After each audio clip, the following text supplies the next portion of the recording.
রক্তের ভাদনে আজ ধরেছে ভাঙন। কাগজের নোটগুলো যতই ভারী হচ্ছে, রক্তের সম্পর্কগুলো ততই হালকা হয়ে যাচ্ছে। আজকাল আজকাল স্বার্থের দেওয়াল এতটাই উঁচু যে একই মায়ের গর্ভে থেকে জন্মেও ভাইয়ের পাশে ভাই দাঁড়াতে ইতস্তত করে।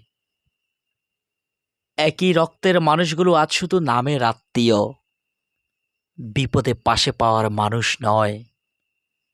সমাজ বদলেছে, মানুষ বদলেছে, আর সেই সাথে রক্তের লাল রংটাও কেমন যেন প্যাকাশে হয়ে গেছে।